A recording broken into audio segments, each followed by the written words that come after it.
सबसे पहले जीके और करंट अफेयर्स के महत्वपूर्ण क्वेश्चंस को हम लोग रिवाइज करेंगे, ठीक है ना। उसके बाद लास्ट में आज के भी महत्वपूर्ण करंट अफेयर्स को देखेंगे। नेताजी पुरस्कार 2022 ये किसे प्रदान किया गया? तो ये प्रदान किया गया है शिंजो अबे को, जो कि जापान के पूर्व प्रधानमंत्री है और इनकी अभी हाल ही में गोली मार के हत्या भी कर दी गई। Order of the rising sun award किसे प्रदान किया गया?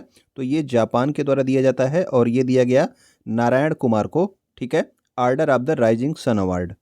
31वां सरस्वती सम्मान ये किसे प्रदान किया गया है? तो रामदरस मिश्र को प्रदान किया गया है और इनकी कविता संग्रह जिसका नाम है मैं तो यहाँ हूँ, इसके लिए इन्हें प्रदान किया गया। नेक्स्ट हमारा एबेल पुरस्कार 2022। तो एबेल पुरस्कार जो है मैथमेटिक्स के क्षेत्र में दिया जाता है और ये दिया गया इस वर्ष डेविड सुलीवन को। नेक्स्ट हमारा है रामानुजम पुरस्कार 2021। तो रामानुजम पुरस्कार 2021 नीना गुप्ता को दिया गया और ये भी आपके मैथमेटिक्स के क्षेत्र में ही दिया जाता है, ठीक है ना। विश्व खाद्य पुरस्कार 2022 किसे प्रदान किया गया? तो सिंथिया रोजेंसवेक को जो है ये प्रदान किया गया है विश्व खाद्य पुरस्कार, वर्ल्ड फूड प्राइज, ठीक है। बोल्ट्जमान पदक जो है ये किसे दिया गया? तो प्रथम बार किसी भारतीय को मिला है ये बोल्ट्जमान पदक, और ये किसे दिया गया? तो ये प्रोफेसर दीपक धर को दिया गया है, ठीक है। साहित्य अकादमी पुरस्कार 2021 अंग्रेजी भाषा के लिए किसे दिया गया? तो अंग्रेजी भाषा के लिए दिया गया है नमिता गोखले को। और साहित्य अकादमी पुरस्कार 2021 हिंदी भाषा के लिए किसे दिया गया? तो हिंदी भाषा के लिए दिया गया ये दया प्रकाश सिन्हा को और इनकी नाटक का क्या नाम है? तो सम्राट अशोक के लिए ये पुरस्कार इन्हें प्रदान किया गया, ठीक है। इसके अलावा जो है साहित्य अकादमी युवा पुरस्कार भी आप याद रखेंगे, ठीक है। युवा पुरस्कार आपके अलग से हैं। ये हिंदी भाषा के लिए किसे दिए गए? तो ये दिए गए भगवंत अनमोल को, ठीक है। तो साहित्य अकादमी पुरस्कार हिंदी भाषा के लिए दया प्रकाश सिन्हा को दिया गया सम्राट अशोक के लिए, और साहित्य अकादमी का जो युवा पुरस्कार है ये भगवंत अनमोल को प्रदान किया गया।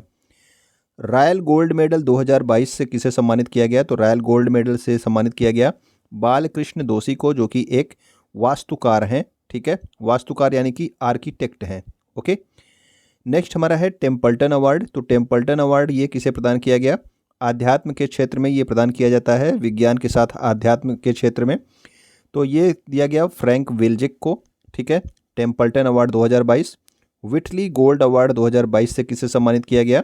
तो विटली गोल्ड अवार्ड जो है ये हिम तेंदुओं के संरक्षण के लिए किसे प्रदान किया गया? चारुदत्त मिश्र को, ठीक है।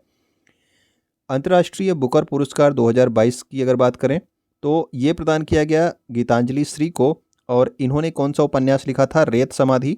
और इसी के साथ ही ये डेजी रॉकवेल को भी मिला, जिन्होंने रेत समाधि का ट्रांसलेट किया था टॉम्ब ऑफ सैंड के नाम से इंग्लिश में, ओके। नेक्स्ट हमारा है बांग्ला अकादमी पुरस्कार। और बांग्ला अकादमी पुरस्कार किसे प्रदान किया गया? तो ये प्रदान किया गया है ममता बनर्जी को, और इनकी एक कविता संग्रह था जिसका नाम था कविता बिटान, ठीक है। कविता बिटान इसका नाम था, उसके लिए जो है ममता बनर्जी को बांग्ला अकादमी पुरस्कार से सम्मानित किया गया। प्रिज्जकर पुरस्कार 2022 से किसे सम्मानित किया गया? तो प्रिज्जकर पुरस्कार भी जो है आपके आर्किटेक्चर के क्षेत्र में दिया जाता है। तो और ये किसे प्रदान किया गया? फ्रांसिस केरे को प्रदान किया गया, जो कि साउथ अफ्रीका के हैं। पुलित्जर पुरस्कार 2022 की अगर बात की जाए तो पुलित्जर पुरस्कार 2022 ये आपके फीचर फोटोग्राफी श्रेणी में जो है ये प्रदान किया गया 4 भारतीयों को, दानिश सिद्दीकी, अदनान अबीदी, सना इरशाद मट्टू और अमित दवे को, ओके। तो पुलित्जर पुरस्कार आपके पत्रकारिता के क्षेत्र में दिया जाता है। नेक्स्ट हमारा है केंद्र सरकार ने भारत के महान्यायवादी यानी कि अटॉर्नी जनरल के पद पर किसे नियुक्त किया है? तो अब तक अटॉर्नी जनरल थे के वेणुगोपाल, अब नए अटॉर्नी जनरल कौन बनाए गए हैं? तो ये बनाए गए हैं मुकुल रोहतगी। कॉमनवेल्थ गेम्स 2022 में किस देश की महिला क्रिकेट टीम ने स्वर्ण पदक जीता है? तो कॉमनवेल्थ गेम्स अभी आपके बर्मिंघम में हुए थे और इसमें जो है ऑस्ट्रेलिया ने जो है स्वर्ण पदक जीता था, ठीक है। ऑस्ट्रेलिया की महिला क्रिकेट टीम ने। अगर आपसे पूछा जाए कि ऑस्ट्रेलिया ने किस देश को हरा करके ये गोल्ड पदक जीता था, तो आप लोग कमेंट करके बताएंगे। न्यूजीलैंड में आयोजित महिला क्रिकेट विश्व कप 2022, तो जो आपकी महिलाओं की विश्व कप होती है क्रिकेट की, ये जो है किस देश ने जीता है? तो ये कहाँ पे आयोजित हो रही थी, ये भी इंपॉर्टेंट है। तो न्यूजीलैंड में आयोजित हो रही थी और इसे भी जो है ऑस्ट्रेलिया ने जीत लिया है। तो आपको बताना है ये फिर से कि ऑस्ट्रेलिया ने किस देश को हरा करके महिलाओं की विश्व कप प्रतियोगिता जीती है। विश्व की सबसे बड़ी प्रवाल भित्ति यानी कि ग्रेट बैरियर रीफ जो है ये किस देश के समुद्री तट पर स्थित है? तो ऑस्ट्रेलिया के समुद्री तट पर स्थित है आपका कौन सा? Great barrier reef. और किस जो है महासागर में है, तो आपके पैसिफिक ओशियन यानी कि प्रशांत महासागर में स्थित है। ग्रेट डिवाइडिंग रेंज ये पर्वतमाला कहाँ पर स्थित है, तो ग्रेट डिवाइडिंग रेंज जो पर्वतमाला है ये आपके ऑस्ट्रेलिया में ही स्थित है।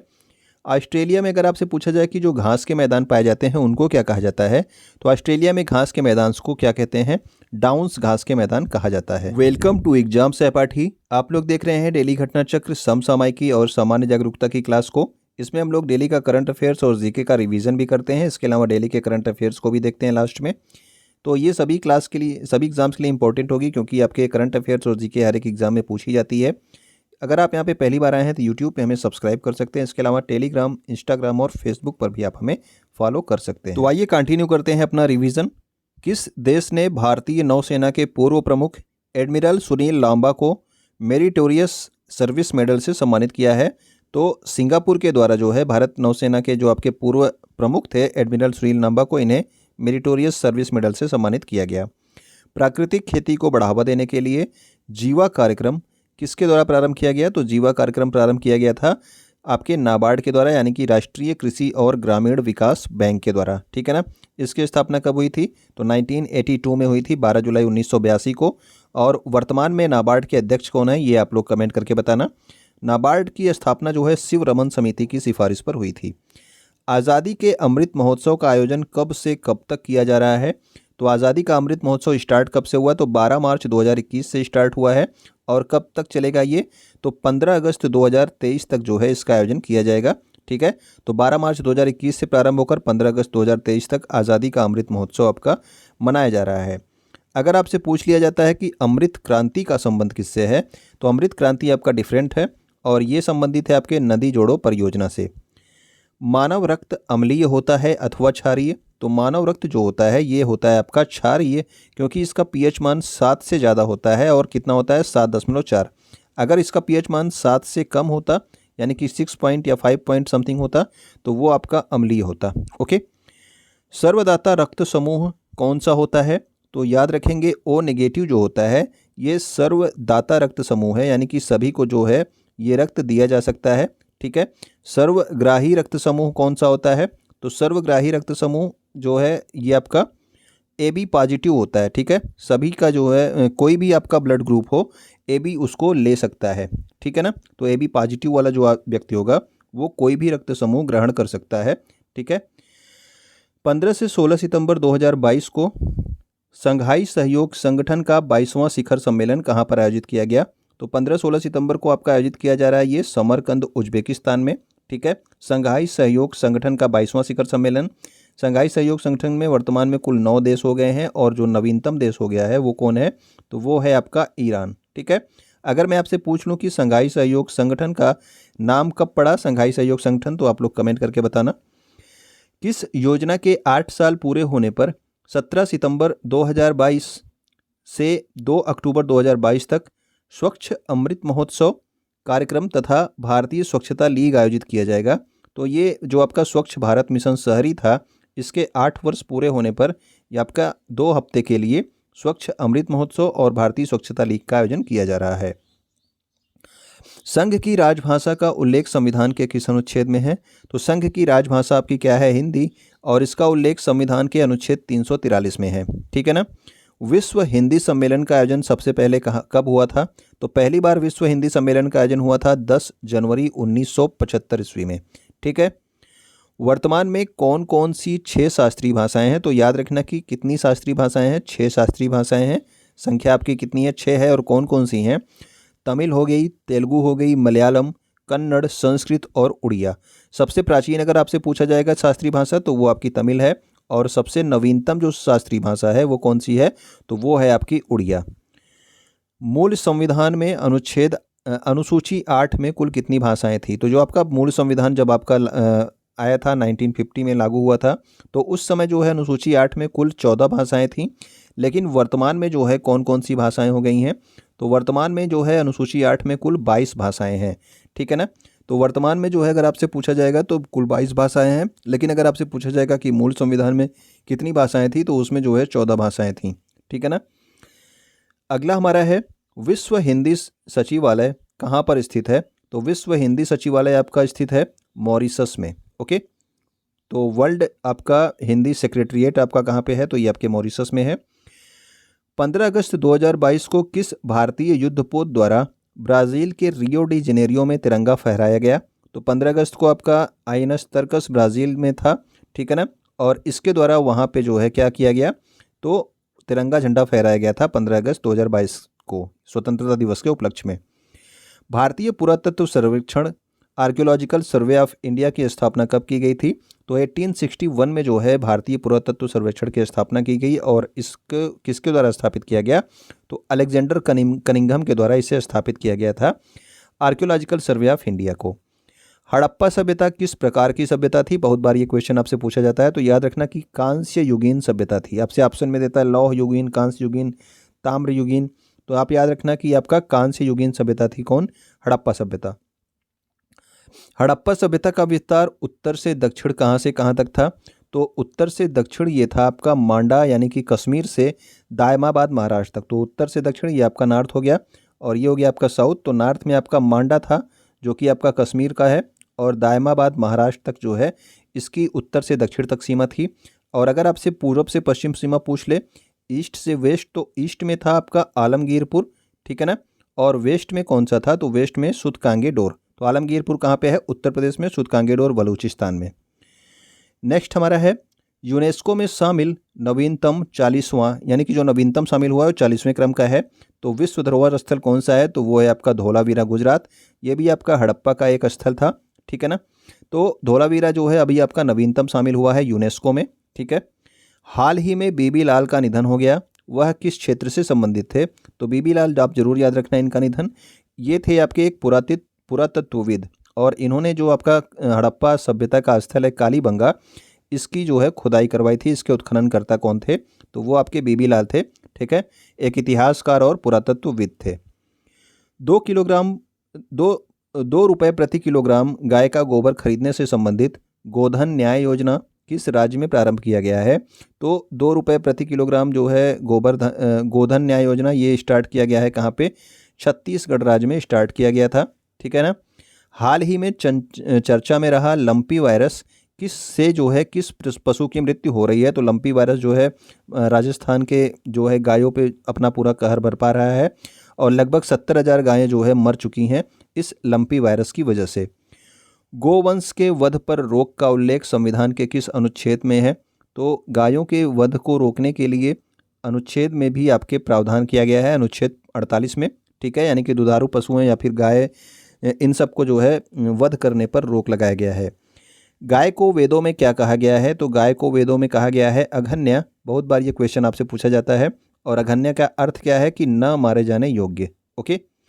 खादी इंडिया द्वारा अहेली खादी फैशन शो का आयोजन कहाँ पर किया गया?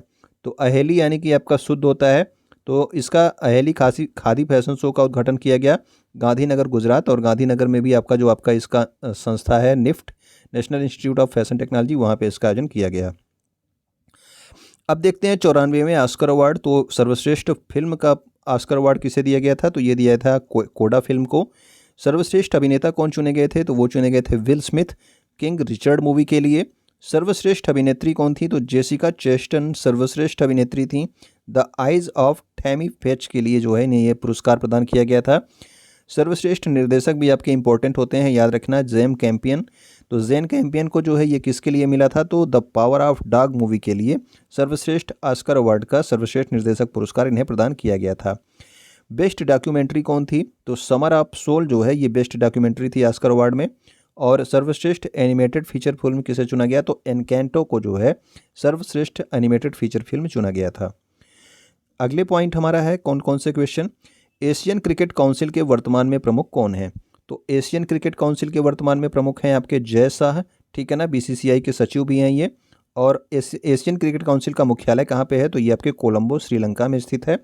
जबकि अगर आपसे पूछा जाए कि अंतर्राष्ट्रीय क्रिकेट काउंसिल यानी कि इंटरनेशनल क्रिकेट काउंसिल का वर्तमान में प्रमुख कौन है, तो वो हैं आपके ग्रेग बर्कले, और इसका मुख्यालय यानी कि आईसीसी का मुख्यालय कहाँ है? तो ये आपके दुबई यूएई में स्थित है। ओके, तो आइए अब देखते हैं 15 सितंबर 2022 के महत्वपूर्ण करंट अफेयर्स को। भारतीय नौसेना के युद्धपोत INS सतपुड़ा और P-8I समुद्री गश्ती विमान, इन दोनों ने जो है अभी हाल ही में बहुराष्ट्रीय युद्ध अभ्यास काकाडू 2022 में भाग लिया है। और यह अभ्यास कहाँ पे आयोजित किया जा रहा है, यानी कि काकाडू 2022 अभ्यास हो रहा है आपके डार्विन ऑस्ट्रेलिया में, ठीक है ना। और ये इसमें जो है भारत की तरफ से INS सतपुड़ा और P8I समुद्री गश्ती विमान ने भाग लिया है, ठीक है। तो याद रखना काकाडू 2022 कहाँ पे आयोजित किया जा रहा है, तो ये आयोजित किया जा रहा है डार्विन ऑस्ट्रेलिया में। नेक्स्ट हमारा है स्वास्थ्य मंत्रालय द्वारा रक्तदान अमृत महोत्सव का आयोजन कब से कब तक किया जाएगा, तो रक्तदान अमृत महोत्सव का आयोजन किया जाएगा 17 सितंबर से 1 अक्टूबर तक, ठीक है। तो स्वास्थ्य मंत्रालय द्वारा रक्तदान अमृत महोत्सव का आयोजन 17 सितंबर से 1 अक्टूबर तक किया जाएगा, ठीक। हाल ही में कौन सा बैंक इलेक्ट्रॉनिक बैंक गारंटी जारी करने वाला देश का पहला बैंक बन गया, तो इलेक्ट्रॉनिक बैंक गारंटी जारी करेगा कौन, तो ये आपका हो गया है HDFC बैंक, ठीक है ना। तो भारत का सबसे बड़ा कॉमर्शियल बैंक हो रखा है ये, कौन सा, HDFC बैंक, और इसने अभी जो है इलेक्ट्रॉनिक बैंक गारंटी जारी की है। हड़प्पा संस्कृति का दुनिया का सबसे बड़ा संग्रहालय कहाँ पर बनाया जा रहा है, तो हड़प्पा संस्कृति से संबंधित विश्व का सबसे बड़ा संग्रहालय आपका बन रहा है राखीगढ़ी हरियाणा में, ठीक है ना। तो राखीगढ़ी हरियाणा भी जो है एक आपका हड़प्पा सभ्यता का एक स्थल है, प्रमुख स्थल है। और यहाँ पे अभी जो है एक म्यूजियम बनाया जाएगा हड़प्पा संस्कृति से संबंधित। किस राज्य सरकार ने मुख्यमंत्री गोवंश मोबाइल चिकित्सा योजना प्रारंभ की है, तो गोवंश से अभी आपने देखा था कि गोधन योजना करके थी, ठीक है ना, वो भी आपके छत्तीसगढ़ में थी। और ये आपका मुख्यमंत्री गोवंश मोबाइल चिकित्सा योजना भी कहाँ पे प्रारंभ हो रही है, तो ये भी आपके छत्तीसगढ़ में प्रारंभ की जा रही है। किस राज्य के सरकारी स्कूलों के 6ठी से जो आपके 12वीं तक के छात्र हैं उनको प्रत्येक मंगलवार को वेलनेस दिवस जो है मनाने की जो है बात की गई है, तो प्रत्येक मंगलवार को वेलनेस दिवस मनाया जाएगा झारखंड के सरकारी स्कूलों में, ओके। किसके द्वारा भारतीय अंतरिक्ष अनुसंधान संगठन यानी कि इसरो के सहयोग से देश में पहली बार high throughput satellite broadband internet service शुरू करने की घोषणा की गई है, तो जिन क्षेत्रों में जो है इंटरनेट की स्पीड स्लो पहुंचती है या फिर जो है वहाँ पे इंटरनेट अभी नहीं पहुंच पाया है, ठीक है, फास्ट स्पीड का, वहाँ पे जो है उपलब्ध कराने के लिए यूजेस कम्युनिकेशन इंडिया ने इसरो के साथ जो है साझेदारी की है, ठीक है ना, ताकि वह इन सभी स्थानों पे जो है सैटेलाइट ब्रॉडबैंड इंटरनेट सर्विस जो है प्रारंभ की जा सके, उनको पहुंचाई जा सके सर्विसें, ठीक है ना। तो ये हमारे महत्वपूर्ण करंट अफेयर्स और जीके के रिवीजन थे। उम्मीद करता हूँ कि आपको पसंद आएंगे, तो आप अपने दोस्तों तक इसको शेयर करेंगे जो किसी भी एग्ज़ाम की तैयारी कर रहे हो, ठीक है। वीडियो आप लाइक कर दीजिएगा, अगर आप यहाँ तक देख रहे होंगे तो लाइक कर भी चुके होंगे। वीडियो को देखने के लिए आपका बहुत बहुत धन्यवाद।